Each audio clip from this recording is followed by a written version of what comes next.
Hey everyone, it's Jerry at the Fledge. Welcome to another episode of Every Damn Day.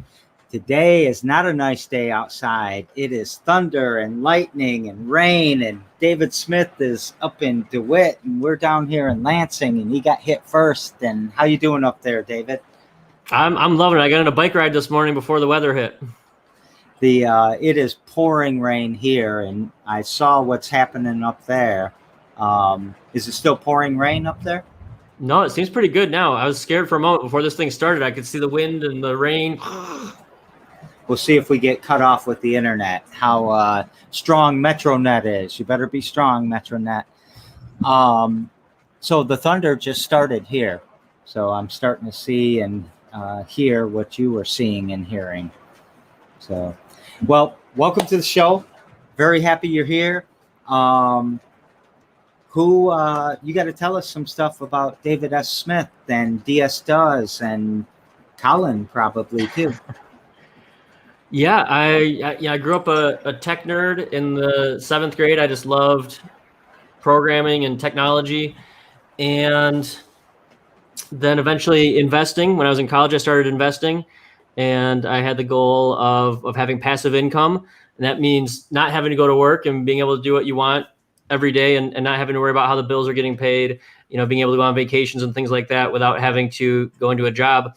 And 12 years after I graduated from Michigan State in 2017, I stopped working at the age of 35. And that way I could spend time, doing what I wanted to do. And one thing I knew that I wanted to work on being a better parent and other than that, I had to, figure it out. It's so different. I didn't know people who were, 35 years old and no longer needed to work, and they could travel and, live nicely and go to nice restaurants and travel and do all those things. I didn't know anybody like that. So I've been figuring that out over the past 3 years, but my primary focus has been in parenting. And actually I set that goal out in 2011. So I've known for a long time that I was going to retire wealthy. Ever since I graduated Michigan State and I got a job earning $32,000 a year, I put it in my spreadsheet and I said, I am going to be a multimillionaire. And I just thought it was going to take a lot longer. I thought I'd be in my maybe 60s when I hit that. But I knew by plugging it into my spreadsheet that, getting a salary of $32,000 a year, barring some kind of disaster, me not being able to work or something like that, I knew that I would be wealthy just from doing the math. But in 2011, I felt I was working so hard and I felt I was not being the best I could be. I was tired on the weekends. I was, gone or tired at night. And I figured I'm going to miss my son's years. By the time I'm retired, he's going to be graduated from high school. And how am I going to just work all the time and miss all this time with him that I can't get back? So I decided in 2011 that I wanted to take on more risk and see if I could retire earlier and, hit that goal in 2017. And so for the past 3 years, I've, been primarily like a stay-at-home dad, I guess you could describe me as. Well, you came and hung out with us once in a while too, so that was good. Yeah. I love what you're doing over at the Fledge. And there's part of me that really misses work. It was, I felt like I was doing good things in the world. I felt like it was rewarding and, making a contribution to society. And I like the idea of helping people, having an impact. And so, I did spend a lot of time at the Fledge, a lot of time, working over there to try to help founders get started. I had a hard time as a founder myself and wanted to help other people share the things that I'd learned. Dude, what's your perspective on the impact you had at the Fledge? I wish it was more. Yeah, I wish there was a recipe that people could follow to be successful in business. I don't know if I've got the recipe, but I feel like if I start a business, it's going to get to, a level that can sustain myself in terms of income. Whereas when I started businesses maybe 10 years ago, they weren't going to make any money and they weren't going to sustain me at all. And so I feel like I've got, a little bit of it figured out. But I don't know how to, I guess, share that knowledge or impart that knowledge. I feel like entrepreneurship is too hard. It's too hard. I think too many people start it and they burn through money, or they live really tough on ramen because it doesn't sustain them. And a lot of them end up going back to, jobs and building somebody else's dream instead of building their own dream. Well, that was a loaded question, and we didn't talk about that. And I said this was a soft interview, and I might not have told the truth to you, I guess. But hit me. I actually, I got a different answer. I've got an answer that, I don't know, a couple of years ago, you started hanging out with us. Maybe even before, because it was in Grand Ledge. We had, Bitcoin's birthday party and all of that. And we got into Peppo and all these things. But you brought to us the founders brainstorming, right? And that became a weekly thing where every Monday morning, I think at 9 a.m., we were getting up and we were holding a weekly scrum. And then, so we're doing that and we're getting used to it, and people are getting really strong, not necessarily because we're given some wise advice or some process or magic recipe, but because we were giving them a place to make commitments and to be held accountable, just with their own self and their own thing. And we did that every week for a while. And, you and I, we both come from a tech world. We probably did 1 million WebExes or whatever, before COVID hit. But when COVID hit, it was really easy for us to just transfer everything to virtual and online. We knew basically what to do. And we started doing that daily scrum, which was just an extension of the founders thing. I know I'm telling a long story in the middle of your interview, but I got to tell you this. I got to tell everyone this.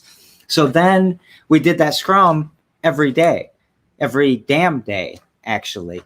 And one Wednesday morning, I said, we've been doing this every damn day. We got to bring back that name every damn day. What should we do every damn day? And we said, let's do a weekly or a daily podcast where we just talk to an entrepreneur, and we'll call it Every Damn Day. And that was at 10 o'clock on a Wednesday morning. And by 2 p.m. that same Wednesday, we started, and we've done year number 41. Woo. So you kind of made this all happen, if you didn't know that or not. I mean, it was a lot of things that you did with the founder stuff that get us where we're at right now, you and I talking on this show every damn day. So thank you very much for that. You're welcome. I'm excited to see where it goes. I think it's really amazing when you do something like you're doing, every day. Over time, it's just crazy what happens. I think that's something I wonder about. What would that happen in my career? I started my own company in 2012, and I switched, my company every 6 months or so. You don't get any momentum. I never got any momentum when I was doing that. Some of these businesses were mildly successful, but what if I would have done the same business for 8 years? Where would that be at? And sometimes I think about that. And when I think about you've been doing it, and it's amazing to see the changes, little changes every day, over, period of years or decades is just astounding. And it's like that beach, or the beach shows it grinds rocks into sand. It seems impossible, but it happens. And I think people are like that when they work at something, and there's a joke in Startup Grind about, these overnight successes. You read about them in the Wall Street Journal, like a Zuckerberg or something, but they're not. It's the overnight success that takes a decade. Yeah, it's that it pops overnight, but it was building up until that point, right? So along those lines, that's sometimes I'm amazed at these, TikToks or YouTube people or something. Sometimes I see these people that look relatively young, and I see they've got, I don't know, 1 million followers or views or whatever they've got, and I go back in their history, and you can see the first video, and it's like 10 years ago, and you look at video 1 and it had, maybe 5 views or something. And then you look at video 2 and it had no views. And you look at a video 6 months down the road or 9 months, maybe a year down the road, and it's got, like no, I don't know, 100 views or something. But they kept going, and then they'll have a breakout hit. And I admire those people's perseverance. It's probably easy to post a video or whatever, and somebody sponsors you or you get 100,000 views. But how do you do it for a year when, essentially nobody is paying attention? and to have that dedication. And then I love seeing them make it through the other side. I'm not positive about it, but I think PewDiePie was one of these people that was like a hot dog salesman or something, and was just posting, videos for like a year that nobody cared about. And I don't know, now I don't think he makes 15 million a year or something, astounding. It's weird, isn't it? Yeah. So, man, you've given me so many things to ask you questions about. I'm going to just start with Colin. I got to start with Colin. Tell us something about Colin, if you don't mind. Colin's my 13-year-old son. He's the most important person in my life. And I've just been really working to, he's got parents in different households, parents I never married his mom. We never dated. And we both tried really hard to, do the best that we could for him, to provide for him. And I think I was an ugly person from a parenting perspective a while ago. I would see things that I would want, to help Colin with, or to change Colin. And I thought like, oh, that's all his mom's fault. It's all his mom doing that. And, not through my own genius, but through therapy, the therapist was like, Dave, focus on you. What can you change? What's in your area of control? And amazingly, I noticed as I changed what I did as a parent, all kinds of problems and issues that I was having, or, thought I was having as a father, they disappeared. And I was like, well, they couldn't have been her fault. I was blaming her for things that I fixed by changing my behavior. So, it was me. And sometimes I wonder, a lot of the things that I really like fought against, it seems like she was right on, and that I should have had a more, unifying and appreciative standpoint of our differences, rather than focusing on our differences and fighting about it and trying to, I don't know, bring us together, or really trying to get her to do what I wanted, I guess. Yeah. Well, your therapist is pretty smart. That's like a Covey thing, right? You've got your circle of influence, and you've got your circle of concern, and you've got your circle of apathy, which you don't care about. But, really working on what you can change kind of broadens that too. I wonder if there wasn't some symbiotic things, or some, things playing off each other, that as you got better, or got being who you wanted to be, it just rubbed off on everyone. Mm-hmm. I think I like that. And then there's this resource that really helped me specifically, Positive Parenting. I think it's positiveparentingsolutions.com or something like that. Amy McCready. I had some really, I think, wrong ideas that created a lot of problems in my parenting. I think I was like, I felt like I was easygoing as long as you stay within the rules. But when you don't stay within the rules, then, it's consequence time. And I thought by having consequences in place anytime there was something I wanted to change, that was teaching something good. And I didn't believe what this course was saying, but they were talking about the problems I was seeing. We're having this power struggle, between me and my son. The more that I clamped down, the more restrictive I made it for consequences, and the more he wanted to fight back, and then the more I wanted to clamp down. And it was a really ugly cycle. And this parenting course really helped me. Positive Parenting Solutions. And I was, Jerry, I thought it was going to be so wrong. I went into some of this stuff with like, this is going to make my kid like a king. He's going to think he's the king, and he's going to think he's the boss of it. And I was like, but I've tried everything else for like 12 years, and it hasn't gotten what I wanted. So I'll just try this thing that I think is going to be horrible, and it had the exact opposite effect.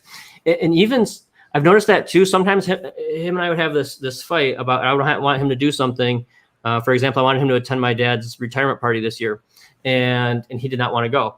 And I was asking him why, but really I was trying to find out, what are your reasons, so I can tear apart those reasons, and that you'll agree to go. And we had a horrible fight about this for, I don't know if it was 3 hours or who knows what. And at the end of it, I just said, hey, you know what? You can do what you want. And he decided to go. And so it was like by giving up, control of the other person, he made the right choice. But when I was trying to make him do the thing that I thought was right, that was the exact wrong approach. And if he would have went, he would have hated it. And he would have went there, and he would have been, he didn't want to be there. And we would have had a bad time on the way over there, and we would have had a bad time there. But instead, by letting him make the choice, he made the right choice, and we had a good time there. Yeah. So Chris Pruitt is watching right now, the happiest homeless person. You know him well. He said, from my observations, you're a great dad. And I just want to reiterate that too. I think you're a great dad. My therapist talked about that too. She said, just focus on like what you're doing, as long as you're doing the best you can, you can't get any happier than that. I have the problem where I really look at the outcomes. And so on a daily basis, I'm like trying to assess. I feel good if I feel like, today we had a successful outcome, as a family. And if we had a big fight or something, then it's like, oh, that wasn't a successful day. And I'm outcome focused, and I understand theoretically how I shouldn't be outcome focused and how it's better to like focus on the effort that I'm putting in. And I haven't been able to get there yet, but that's something kicking around the back of my head that, trying to get there. I think I'm going to step out of bounds a little bit here, but I've watched you go from like a programmer, algorithm-based father to a recipe-based father. You said that word earlier, and I don't know that you would have a few years ago. You don't necessarily see Colin as this component that gets walked through, a variable that gets walked through the algorithm, with a successful outcome. I think that, I don't know, you're so loving, and you're a lot more patient than I think I would be, but you're probably not as patient as I think you are either, right? I mean, it's never always what we see, but I think you're amazing. Thank you. And yeah. I think Colin does too. I do have the programmer mentality. This came up in a therapy session one time where I talked about my problem solving process. Like, let's say Colin does something that I don't want to happen in the future. It's like, oh, now I need to come up with a consequence or something, but I'm not good at consequences. I don't want any consequences. And then I take it even a step further. Like, how do I find the root cause of why this happened and make sure that never happens again? And his mom pointed out one time, she's like, Dave, that only works in coding. This is real life. These are people. Stuff happens. And I think on that programming piece, I think one of my problems earlier on too, I mean, for a lot of Colin's life, was showing love in unnatural ways, showing love by being strict versus, showing love through hugs and kisses and saying crazy enough, saying I love you, 20 times a day.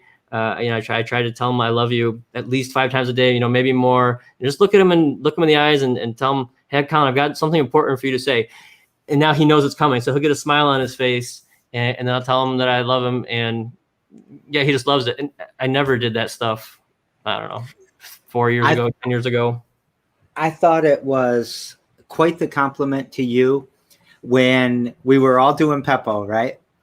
And what's Colin do? He comes on strong, founders, and he's just mimicking you. And I don't know, he's going to watch this later and he's going to say Jerry's full of shit or whatever. But, that would have made me really proud as a father to have my son want to be like me. Yeah. He's brings me a lot of joy in my life. Yeah. And it was always fun to watch you on your, your early, I don't know what those, I can't remember what they were called. The lunches. Oh, yeah, the coping with COVIDs. Coping with COVIDs, and he'd come in and be the host for a little bit if you disappeared for whatever, and we could always hear him, hey Jerry, how you doing? Hey, that sounds pretty cool. And it was just, he was amazing. He's going to be a great person. So, I love him. So is there something you do every damn day that pushes your relationship forward? And you already said 5 times the I love you. But maybe it's that, maybe it's your career or your retirement. Maybe it's your Bitcoin and your investing. I want to talk about angel investing a little bit. You're so wide and deep that what do you want to talk about? What's something you do every damn day? I think the most important thing I do every day is think grateful thoughts. And with my son, every night before we go to bed, we say what we're grateful for, what we're proud about, and what we're excited for the next day. And this was a practice that I picked up from, oh my gosh, blank on the name now, but a guy out of Detroit, Trepp's Nest. It was some kind of business course, but in this course, one of the objectives every day was to express gratitude.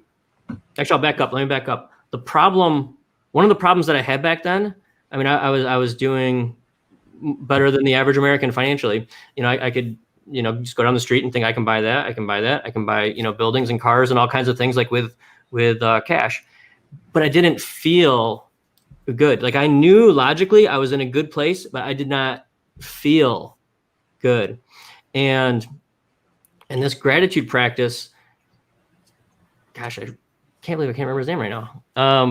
But we'll figure it out. We'll put it in the comments. Yeah, this gratitude practice was the thing that was my biggest takeaway from this course, and it was so important that I did it every day, no matter what. And it's easy when you have a great day. It's easy if you sign a deal or if you hire an employee or something. But those days when it sucks, when you lost a deal, when one of your employees screwed up, when you screwed up, if I did something that I regretted with Colin or something, that's when it was the most important for me to express gratitude in there. And then it really changed my mindset. And I just, went through life instead of thinking about who has stuff that I don't, I went through thinking about things that I have. And some of the ones that I always had, no matter how bad my day was I always had my health and I always had my family. And, realizing that that's going to be true no matter what, even if I, no matter what, I'm going to have those. And if I don't have my health, I'm going to have my family. Right. So that helped me more than anything. And I've kept that practice. I think that was 6 years ago. Michael Melfi, that's who it was. Yeah. And I've thanked him multiple times for that. Cause that's been the most important thing that I've done every day is expressing gratitude. Michael Melfi, the attorney. Yep. All right. We'll put that in there. And we'll have another show about Michael Melfi. So let me see. Yesterday on the show, and I'm coming back to all that you just said. I'm not poo-pooing it or dismissing it. It's going to tie in a little bit. Mm-hmm. Yesterday on the show, I had Lenitra, and she is one of the One and All cohorts. She is a owner of Addiction Salon on the south side of Lansing, MLK and Holmes. And as we do every show, she had a question for you. So the question I'm delivering from her is, as an angel investor, what do you expect back from the community that you invest in? And I just, if you want to break that into what is an angel investor, because I'm not sure everyone understands that all the time, and then we'll talk from there. Sure. Yeah, I think we should talk about angel investing.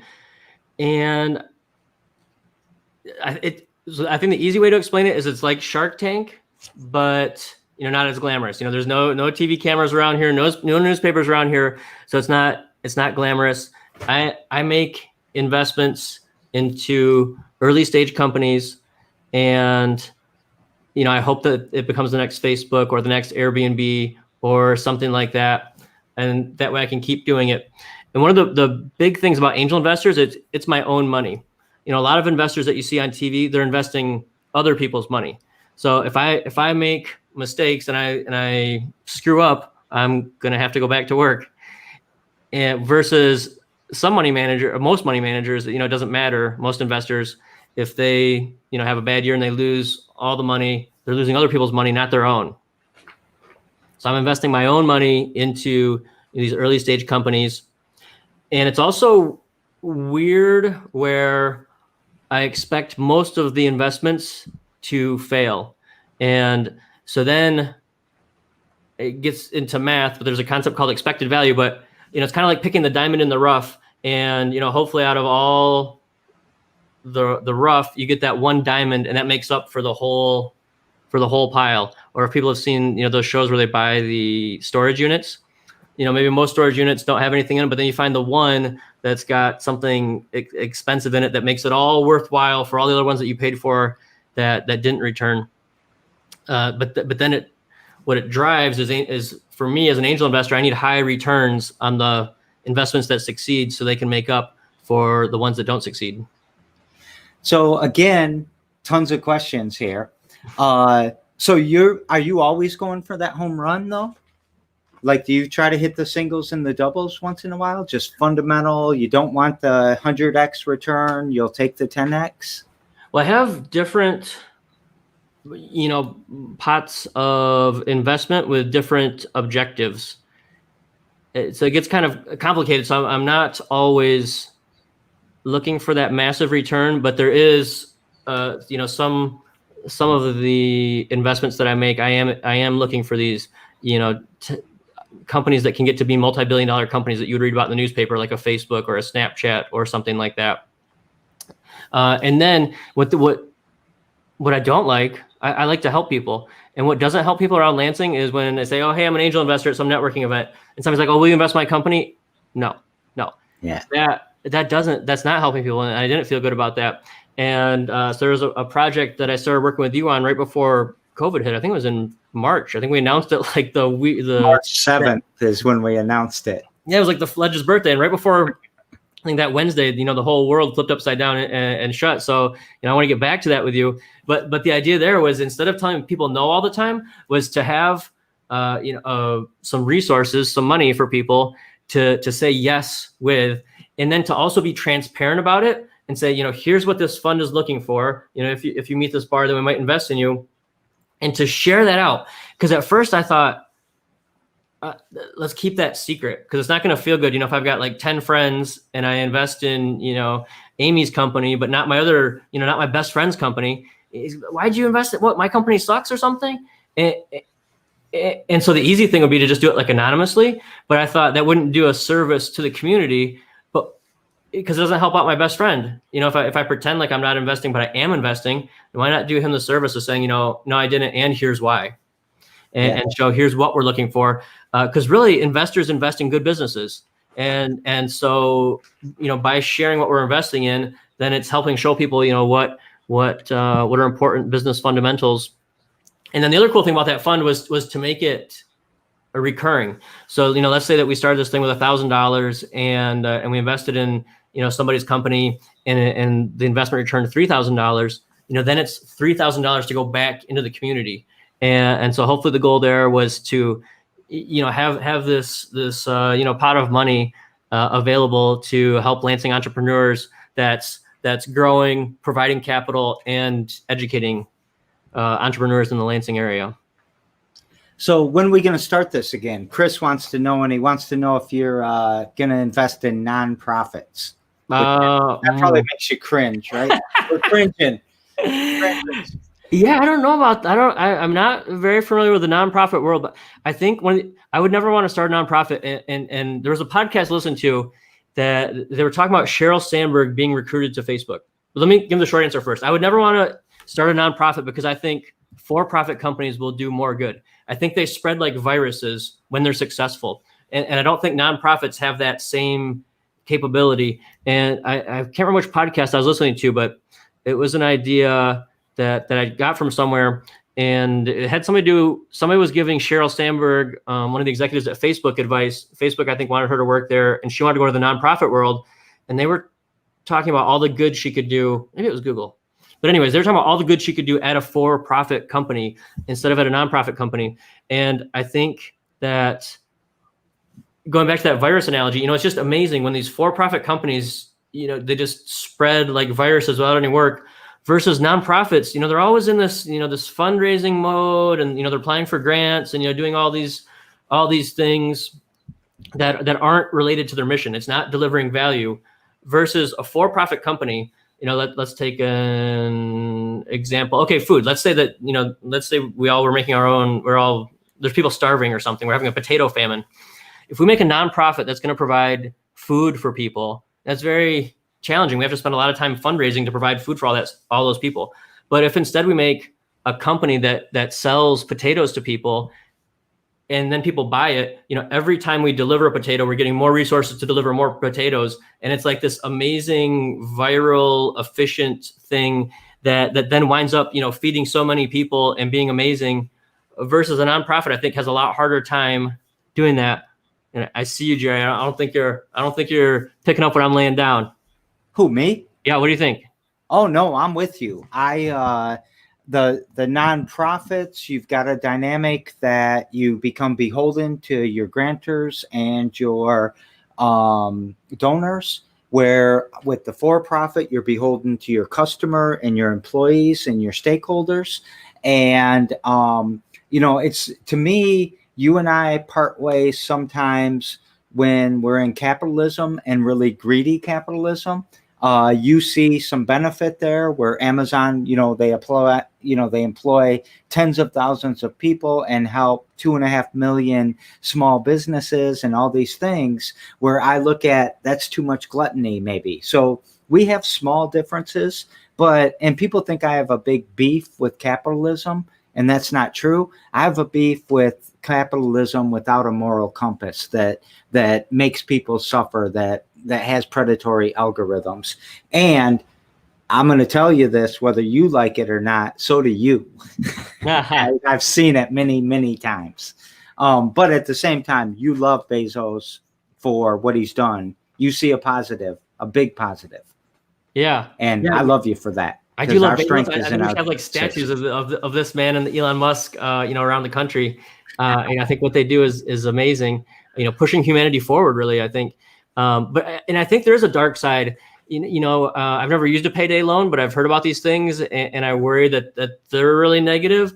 At the same time, I like individual power, and who am I to say that I would never want one? Maybe I'm in some kind of a situation where I want, that loan, and I'd be frustrated if it wasn't available, for some reason. Credit cards, I think, are maybe an even a better example, where, a lot of people probably have crushing credit card debt, and at the same time, it can be a fantastic tool for people. So there's with power comes responsibility, and comes bad things, and with bans and saying you can't do this, also can have negative consequences. I've just been buying as much Bitcoin as possible with my 23% credit card. So that's good, right? Hodl, bottle, build. That's my motto. So we're going way long because I knew we would. So you want a statue of Bezos, and our coming up is tomorrow is Mila Lynn, and you've got a question for her because we always pass on questions. What question would you like to ask her tomorrow? I'm curious to her, what's the most meaningful piece of art that she can think of? And I love that question, and I can't wait to hear your answer. To you, what's the most meaningful piece of art? Okay, I'm gonna cheat a bit, and I'll say Elon Musk. And I have in my apartment here, I've got 2 posters of him on the wall. Yeah, I love this guy, and I'll say art in the sense of, I think this is somebody who can, inspire people to, achieve, I don't know, amazing things. I don't even know how this guy does it. I can't even list all the companies that he is involved in as a CEO, where he's pushing, humanity forward, pushing us forward, helping us, fix climate change, helping us, have better transportation, less congestion, less pollution, AI.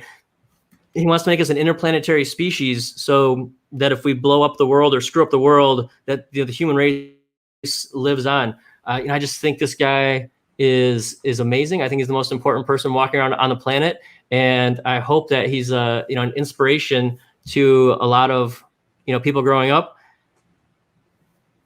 So that's my art, Elon Musk. So do you think we should we'll just take the statue of David by Michelangelo and chop his head off, and then put Elon Musk's head right there, and we've got the perfect man again? I think so. I think I'd be very happy with that. I'm going to take care of a couple things, and then I'm coming back to you. Number 1, subscribe to the Fledges YouTube channel. You get to see 99 Problems, but a Pitch Ain't One every damn day. Airs every damn day at 2. 10,000 Fledges is every Tuesday at 3. The next 99 Problems, by the way, is a week from Sunday, so about 10 days out. I would like to ask you 3 questions to take us out on. Okay. What are you grateful for? What are you proud of? And what are you excited about for tomorrow? Oh my gosh. Well, I'm grateful for my son. What am I proud of? It's interesting you ask that, because usually when I do it, it's on a daily basis. So it's on the micro of what did I do that day? But when you ask it now, then I'm thinking of, in my life, what am I proud about? I think think I am proud of taking on Bitcoin as more than an investment and taking it on as a social cause and investing more there than made any logical sense because I believed that that's a technology that's going to empower billions of people around the world, and being willing to lose massive amounts of money and because I thought it was the right thing. I think Elon Musk said it. Yeah, some things are worth doing even when you know the odds aren't in your favor. Mm-hmm. And then what was the third one? What am I excited for tomorrow? Yeah. I'm going to see some high school friends and we're going to play cards. It's the simple things, huh? Very nice. So I'm going to answer those too.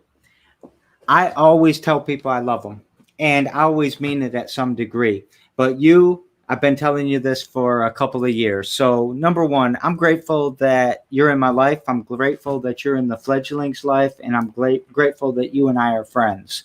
I'm proud to know you. I'm proud for what you did. I'm proud for how you pushed me. And I'm proud of who I'm becoming because you're in my life. And I'm excited for tomorrow that I get to ask Myla Lynn her question and interview her as well. So thanks for being on my show. This is wonderful. We got a whole thing to talk about Bitcoin. So we got to figure out what kind of show we're going to have to do because your view on the elimination of poverty and enabling everybody to get involved in the monetary system and to quit the predatory algorithms is what keeps me super dedicated to crypto. So I love you, David. I mean that with all of my heart. I love you too, Jerry. I'll talk to you later, man.